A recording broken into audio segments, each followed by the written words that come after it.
सर्दियों की धुंध में लिपटा हुआ वो छोटा सा गांव अपनी खामोशी में बहुत कुछ कह रहा था। कच्ची गलियों के किनारे बने मिट्टी के घर, कहीं से लकड़ी जलने की महक, कहीं बच्चों की हंसी और कहीं फख्र व तंग दस्ती की ससकियां। उसी गांव में चौधरी रामदीन का बड़ा सा पका मकान था जिसकी दीवारें ऊंची और दिल तंग थे। घर में दौलत की कमी न थी मगर सुकून की किल्लत थी।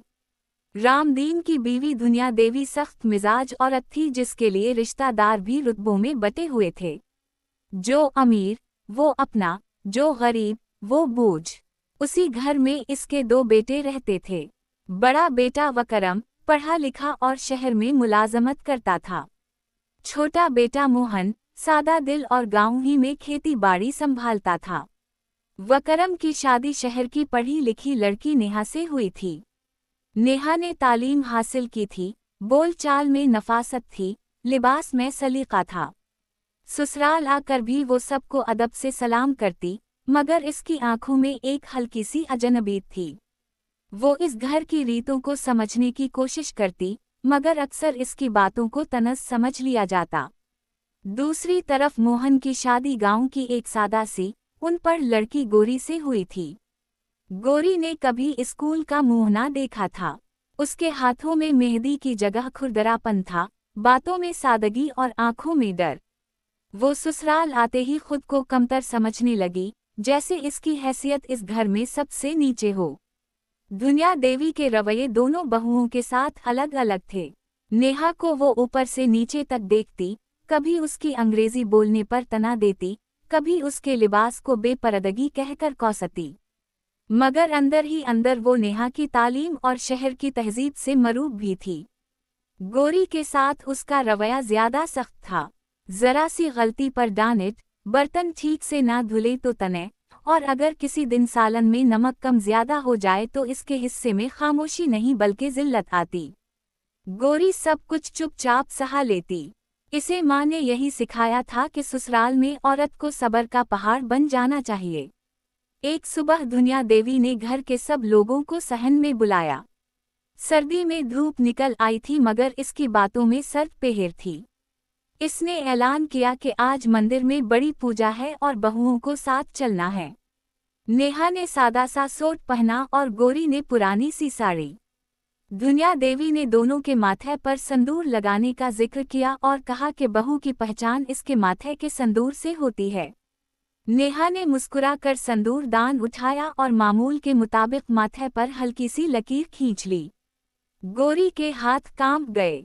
इसने कभी संदूर लगाने का ढंग ना सीखा था।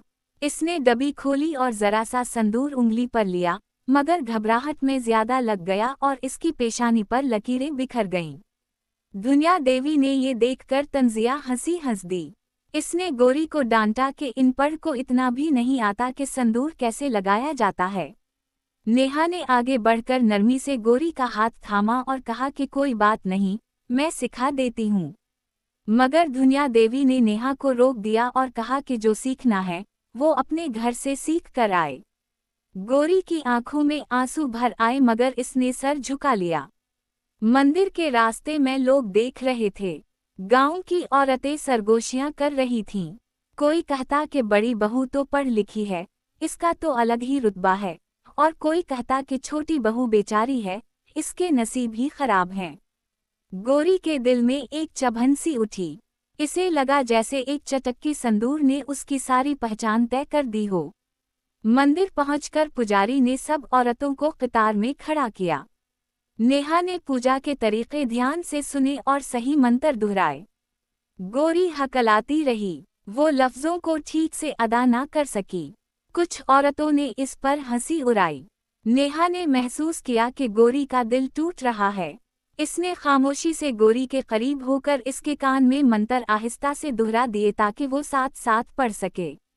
ये छोटी सी मदद गोरी के लिए बड़ी थी। इसे लगा कि इस घर में कोई तो है जो इसे इंसान समझता है। वापसी पर दुनिया देवी ने नेहा की तारीफ की कि इसने मंत्र ठीक पढ़े, मगर साथ ही उसने तनज़ किया कि पढ़ लिख लेने से क्या होता है, घर का काम तो फिर भी औरत ही को करना होता है। नेहा ने कुछ ना कहा, मगर उसके दिल में ये बात चुभ गई। वो सोचने लगी कि तालीम औरत को इज्जत देती है या नहीं। दूसरी तरफ गोरी घर के कामों में जुट गई। इसने दोपहर का खाना बनाया, बर्तन धोए, सहन साफ किया। उसके हाथों में छाले पड़ गए मगर उसने किसी से शिकायत ना की। उसी शाम मोहन खेत से वापस आया तो गोरी को चुपचाप काम करते देखकर इसका दिल भर आया। इसने आहिस्ता से पूछा कि क्या हुआ। गोरी ने कहा कि कुछ नहीं, बस थकन है। मोहन समझ गया कि बात सिर्फ थकन की नहीं। इसने उसे हौसला दिया और कहा कि वो जैसी है, अच्छी है। गोरी की आंखों में पहली बार अपने लिए थोड़ी सी इज्जत नजर आई। मगर इस घर के माहौल में ऐसी बातें ज्यादा देर तक टक नहीं पाती।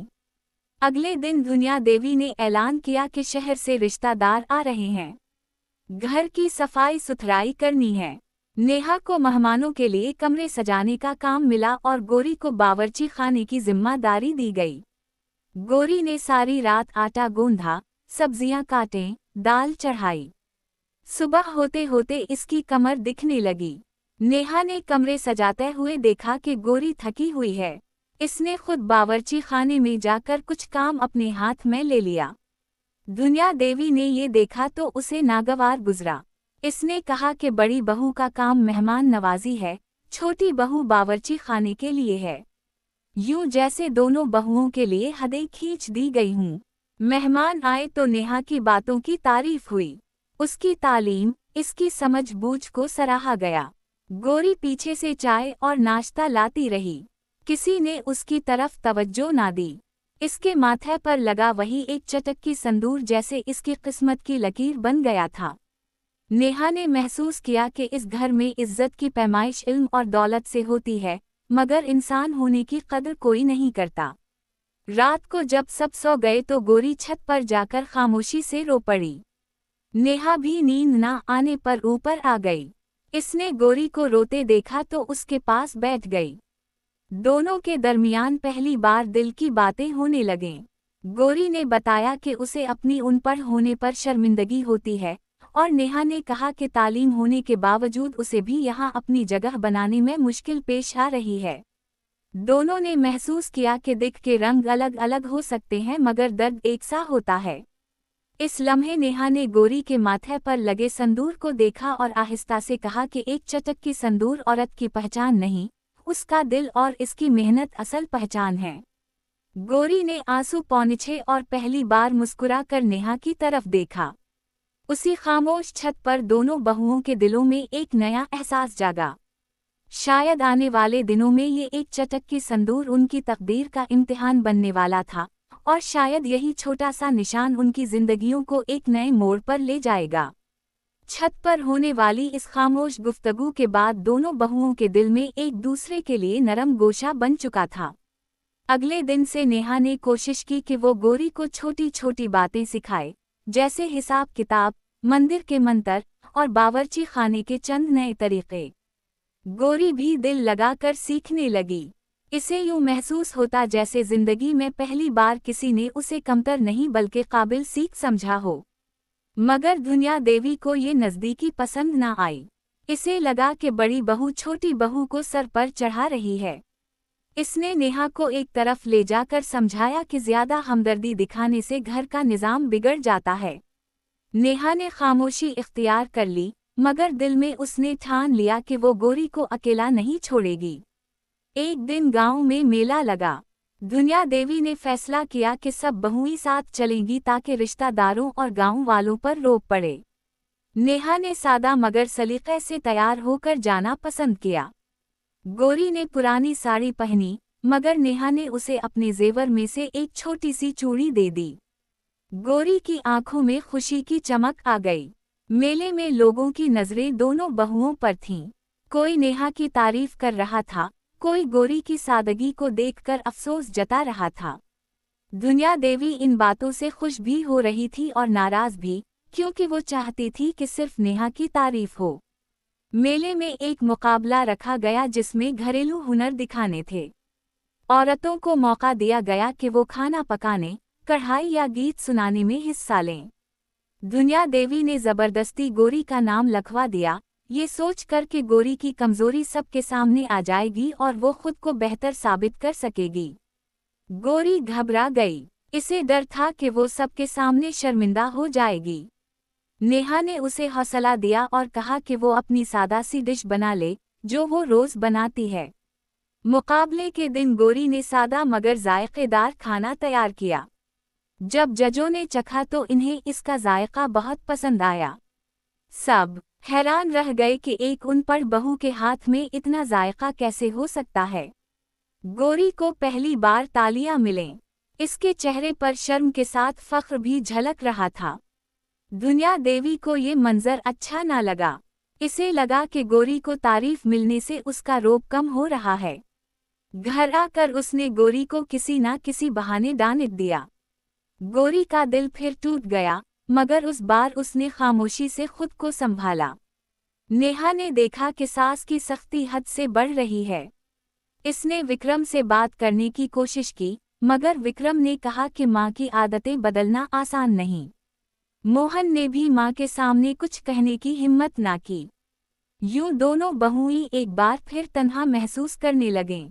कुछ दिन बाद गांव में एक समाजी मुहिम शुरू हुई जिसमें औरतों को पढ़ना लिखना सिखाने के लिए शाम की क्लासें रखी गईं।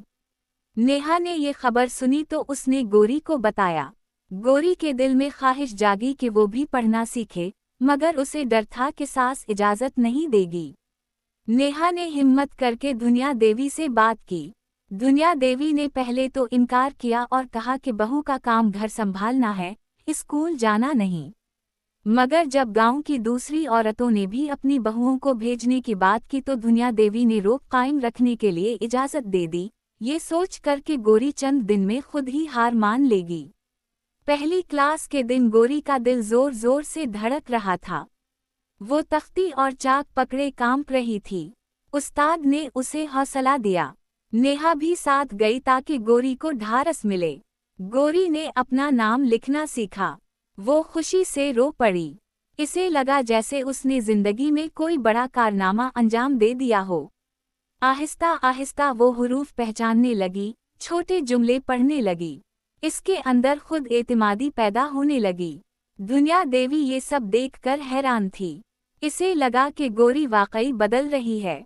उसी दौरान घर में एक बड़ा मसला खड़ा हो गया। विक्रम की नौकरी शहर में खतरे में पड़ गई। कंपनी बंद होने की खबरें आने लगें। घर की आमदनी कम होने लगी। दुनिया देवी परेशान हो गई। अब उसकी दौलत और रोब दोनों को खतरा महसूस होने लगा। नेहा ने अपने हिसाब किताब और मंसूबा बंदी से घर के खर्च कम करने के तरीके बताए। गोरी ने खेत के कामों में मोहन का साथ देकर घर की आमदनी बढ़ाने की कोशिश की। दोनों बहुएं मिलकर घर को संभालने लगें। दुनिया देवी ने पहली बार महसूस किया कि दोनों की सलाहियतें अलग अलग होने के बावजूद एक दूसरे की तकमील करती हैं। एक दिन दुनिया देवी की तबीयत अचानक खराब हो गई। इसे अस्पताल ले जाना पड़ा। नेहा ने फौरन शहर के डॉक्टर से राब्ता किया और कागजी कार्रवाई संभाली। गोरी ने सारी रात सास के पास बैठकर इसकी तीमारदारी की, इसके पांव दबाए, पानी पिलाया। नीम गुनूदगी में दुनिया देवी ने गोरी का हाथ पकड़ा और पहली बार नरमी से उसका नाम लिया। इस लम्हे गोरी की आंखों से आंसू बह निकले। इसे लगा कि इसकी बरसों की मेहनत को पहली बार पहचान मिली है। चंद दिनों बाद दुनिया देवी की हालत बेहतर हो गई। घर वापसी पर उसके रवैये में हल्की सी तब्दीली नजर आई। वो अब भी सख्त थी, मगर इसकी बातों में पहले जैसी कड़वाहट ना रही। एक सुबह उसने दोनों बहुओं को बुलाया और संदूर की डब्बी सामने रखी।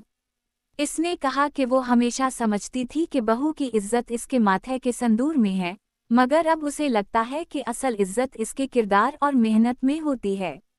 इसने नेहा के माथे पर प्यार से संदूर लगाया और फिर गोरी के माथे पर भी इतनी ही मोहब्बत से एक चटक्की संदूर लगाई। गोरी की आंखों में खुशी के आंसू आ गए। नेहा ने मुस्कुराकर इस लम्हे को दिल में कैद कर लिया। वक्त के साथ गोरी पढ़ लिखकर खुद को बेहतर बनाने लगी। वो गांव की दूसरी औरतों को भी सिखाने लगी। नेहा ने शहर से छोटे मोटे काम लाकर घर की आमदनी में हाथ बटाया। दोनों बहुएं अब एक दूसरे की ताकत बन चुकी थीं। दुनिया देवी ने भी आहिस्ता आहिस्ता ये मान लिया कि घर की मजबूती तभी मुमकिन है जब सबको बराबर समझा जाए। आखिरकार एक दिन गांव में त्योहार आया। पूरा घर सजा हुआ था। दुनिया देवी ने खुद दोनों बहुओं को नए कपड़े दिए। जब दोनों ने एक साथ आरती की थाली उठाई तो गांव वालों ने देखा कि उनके माथों पर लगे संदूर में कोई फर्क नहीं था, ना कम ना ज्यादा। इस दिन दुनिया देवी ने सबके सामने कहा कि अनपढ़ और पढ़ी लिखी का फर्क दिलों में नहीं होना चाहिए, क्योंकि घर मोहब्बत से बनते हैं, नफरत से नहीं। इस एक चटक्की संदूर ने दो जिंदगियों को जोड़ दिया था और इस घर को भी।